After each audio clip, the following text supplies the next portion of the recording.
Hello, my wonderful, beautiful friends, guys. Welcome back to our /MaliciousCompliance, where people follow exact orders to spite someone. And in today's episode, we've got students getting back at nightmare teachers, Karen workers regretting phone calls, and one OB tells a story about the time their grandpa taught a nasty mailman a lesson they'll never forget. Guys, I hope you enjoyed today's stories. Don't shake your heads too hard, and as always, you can send or link your post to this email right here. Let's dive in. So, this happened when I was a child. My mom, myself, and my younger brother were traveling to see relatives a few hours away. My brother was pretty young at the time, about 5 years old. Before we got into town, my brother started saying that he needed to pee and getting really upset. At the first little convenience store we saw, my mom stopped and she took us inside. Sitting inside was this unkempt, angry little old woman. The second we were in the store, she was already mad because my brother was making noise. She very rudely asked my mom, "Can you control your kid?" This was despite the fact that my mom was literally carrying my brother and he was just upset. My mom says, "We're just looking for a restroom. My son needs to pee very badly." At about the same time, she sets eyes on the bathroom sign and she goes towards it. The old woman then screeches, "No, no, no. That bathroom is for paying customers only." She then runs towards it to block the door. At this point, my brother is sobbing and my mom's basically like, "Look, lady, I'll buy something after my son goes to the bathroom. He's gonna pee himself." Of course, this didn't satisfy the Karen who stomped her foot and then demanded, "No, you can use the bathroom after you buy something." Now, I wasn't facing my mom head on, but I could practically feel her rolling her eyes as she goes, "Are you serious?" The demon lady just nodded, looking satisfied with herself, and she said again, "He can't pee in my restroom because you are not a paying customer." Cue the malicious compliance. At this point, my brother starts shouting that he can't hold it anymore. So my mom pulls down my brother's pants and underwear and she told him, "Pee on the floor." My brother obliged and he peed a lot on the floor and some metal shelving. After that, we just left as the woman was screeching behind us.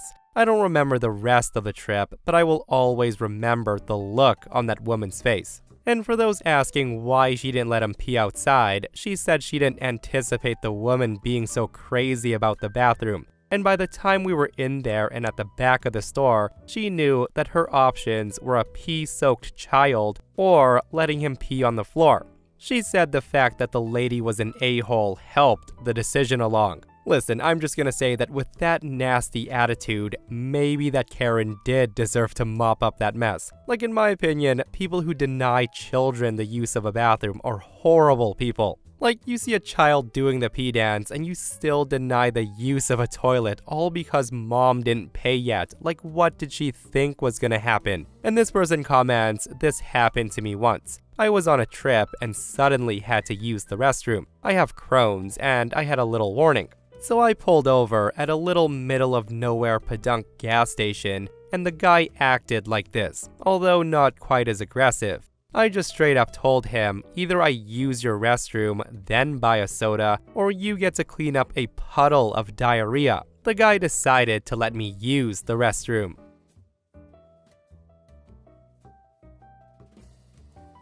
This happened in 2014. I had just lost my job and I was in the process of looking for a new one, but I didn't have much money saved to pay bills in the meantime. So I asked my father if I could borrow $1,200 just to get me through to the next month, and I would pay him back as soon as I start work again. He sent the money, I paid my bills, and I got a new job shortly after. As soon as I had the money to pay him back, I used my bank's online bill pay option to send him a check. I then sent him a text and I told him it was on the way, and just assumed that was the end of it. Well, a week went by and he still received nothing. I thought maybe it took a few days for the bank to actually process the bill because I hadn't used it before. So I asked him to just wait a few more days to see if it came. Several days later, it still hadn't gotten there, so I called the bank and asked them, and they told me I could stop the payment on it for free, so I did. I then wrote a personal check and mailed it. I just assumed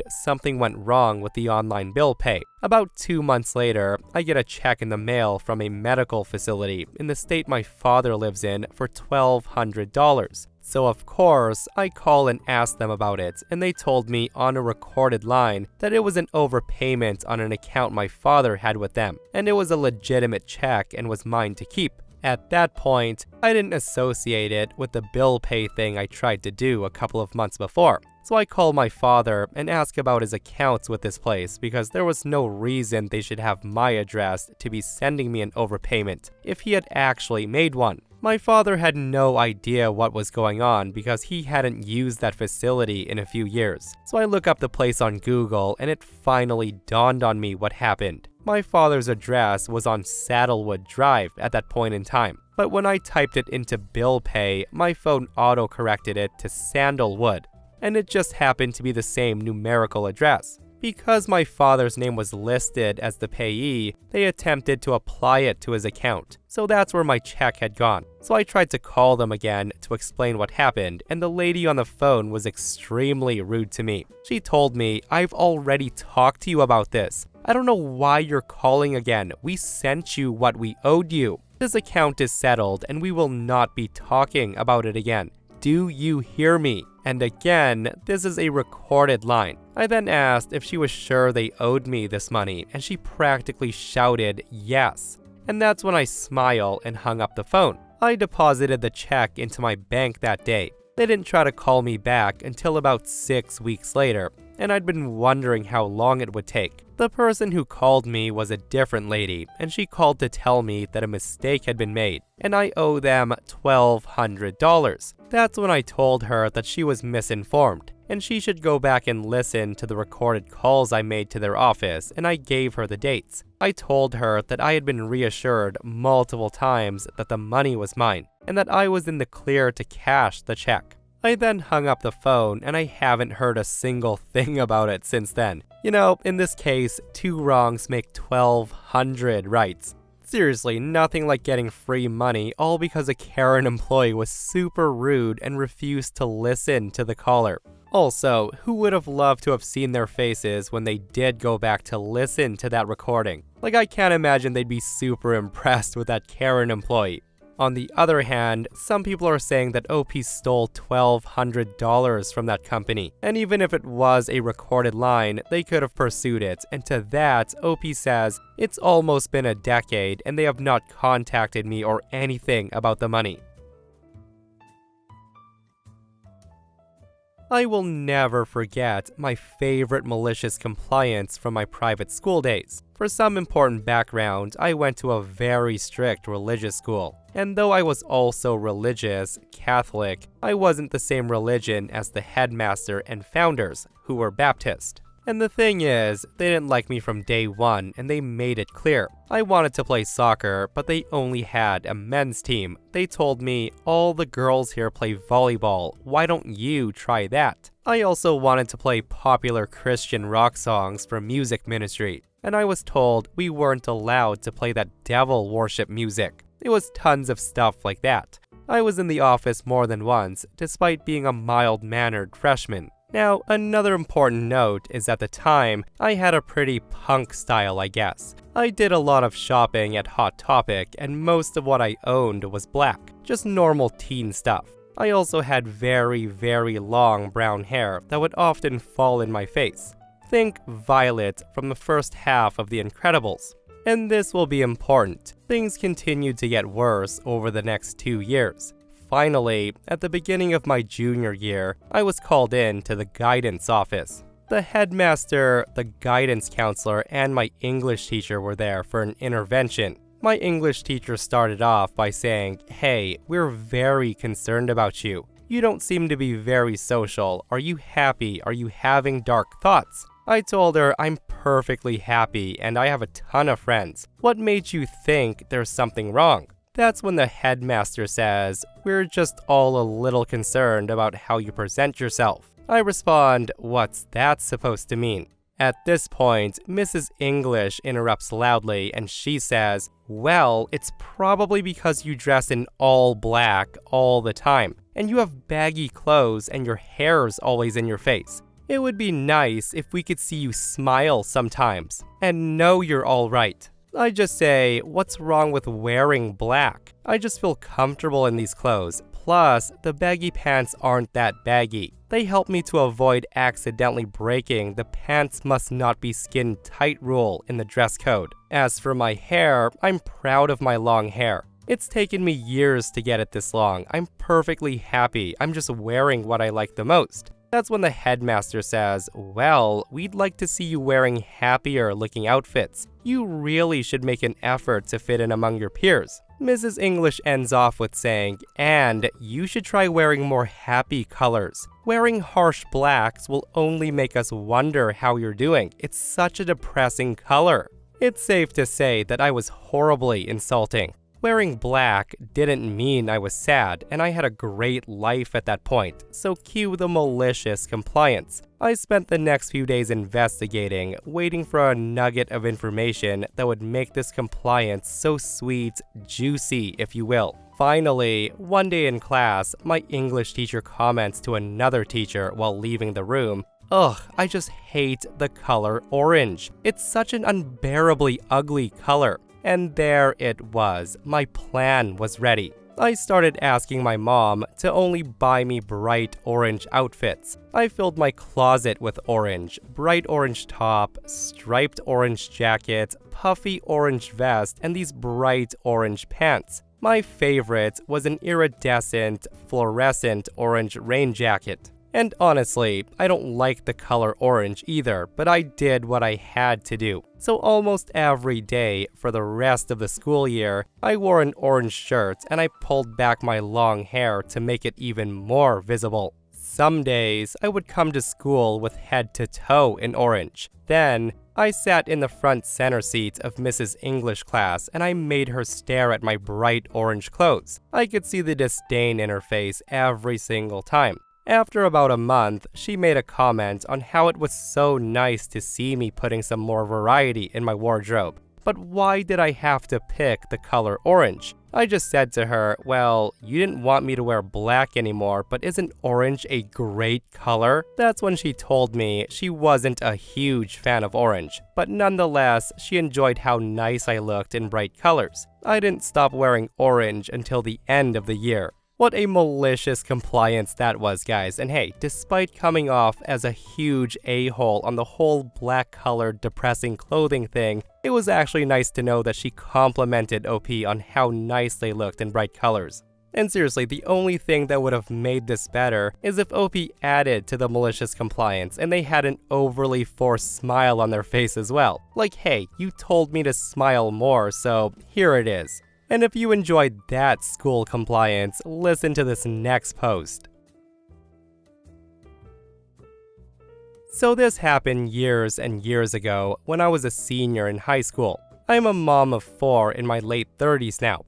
In the middle of my senior year, our public high school started a ridiculously strict gender-specific dress code. We all just showed up to school one Friday, and the entire campus was plastered with flyers listing the new dress code rules that would become immediately effective starting Monday. The teachers also gave everyone a copy of the flyer in class that day. The big dress code change was very much targeting the senior class, because there had been a recent passive-aggressive protest of sorts regarding what we felt was unfair enforcement of a casual dress code rule. Specifically, girls were not allowed to show their bras. This was a rule that had been intended to stop low-cut, cleavage-revealing tops that were popular at the time, especially at the dances. Unfortunately, some of the school staff had started translating the rule into some kind of zero-tolerance stance against all bras, ever,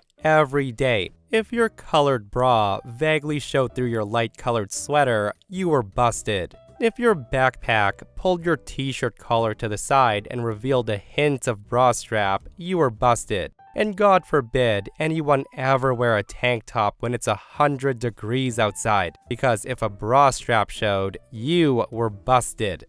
And being busted meant that you were immediately sent to the office and you were forced to change into a filthy set of PE clothes that had the words dress code violation written across the back, which you then had to wear the rest of the day. It was public shaming, and the girls got so sick of being hassled pretty quickly. So we just all stopped wearing bras. Needless to say, the school responded by punishing us with a dress code policy that was both ridiculously strict and extremely gender-specific. The rules for each gender covered an entire page, and I can't remember them all, but here's a taste. For girls, no skirts shorter than knee length, no open-toed shoes, no cleavage, undergarments were required but not allowed to show, no hair color, no pajamas, no overalls. And for boys, no wallet chains, no baggy pants that showed your underwear, no hats, no bandanas, no shirts with logos, etc. The school went above and beyond typical rules meant to assure modesty, and they decided to remove everyone's self-expression and style. The acceptable clothing items listed were akin to school uniforms. It was way more strict than I can successfully explain. All I can say is that everyone was in the AOL chat rooms that night and all weekend, and we were coordinating with each other. So Monday morning came and our senior class was extremely cooperative with our new dress code. We followed it to the T. The girls, for example, didn't wear a single low-cut shirt, open-toed heel, or miniskirt because we had lent all these things to the boys to wear. And boy, did they wear them. There were so many bra straps. The ladies wore our brothers, boyfriends, guy friends' baggiest pants with boxers showing, with wallet chains and hats. We all totally embraced it too. Needless to say, the school realized their error. The school dress code was immediately withdrawn. It was eventually brought back at the beginning of the next school year, but with the gender-specific portions removed, so all rules applied to all students, and the guidelines softened significantly based on student and parent input, the way it should have been done in the first place. The school fought tooth and nail to keep any mention of the dress code incident out of the yearbook that year, and they banned all photos of that day from being published in the school paper. I was in the yearbook class at the time, and I really wished I'd saved some of those photos. In the end, though, it's a great story to reminisce over at our high school reunions. So as the new person at my job, I was told multiple times that I was expected to provide donuts for the entire office. Normally, that's not a big deal, but two people in particular were rude and relentless about the donuts all week, and that prompted others to join in also. Apparently, these people recently extorted 2 boxes of Krispy Kremes from someone else, and here's some examples of the behavior. They mentioned buying donuts 20 plus times, and then went to name-calling. When that didn't work, they interrupted meetings, powered off my computer, making me lose all my work, and they refused to answer legit work questions until I buy donuts. And here's the problem. I was hired in as a senior at 30 years old, and I wasn't necessarily loving the idea of being told to buy donuts over and over again. The hazing really didn't seem appropriate at this point of my career, and I didn't want to be a bad sport my first week, so I played along. I politely said I will not have time this week, but I will get to it eventually. In terms of the workforce, I was mature, but I wasn't very mature as a person overall. I needed a creative way to address this problem. So on my way to work one day, I decided to pick up a cheap bag of small powdered Hostess donuts at the gas station. I then pass out the donuts one by one, desk by desk, making sure to do so bare-handed from the bag. I presented the donuts extremely politely, careful to mask my passive-aggressive FU to the whole forced donut process. The reaction from the staff was a lot of deer-in-headlights looks. People had no idea if I was a really nice but clueless person, or if I was totally saying FU to the entire donut idea. Most people took the safe choice of being pleasant in return. Some people tried to refuse, but I mentioned the big deal about buying donuts, and I left a donut on every single desk. Now, I'd originally considered providing a donut to everyone except the last two idiot pushy people. I started verbally setting it up where they would not receive a donut. However, these two idiots were still openly verbally complaining about the donuts as adults. I could tell that this wasn't gonna go away. They couldn't take the hint to back off. My idea to passive-aggressively snub them was no longer good enough. This had to be more direct. I decided I was 100% done with these guys, regardless of the consequences. I told them I had another idea. I then grabbed a plastic knife from the break room and I cut the remaining donut in half the long way, so I still had 2 circles.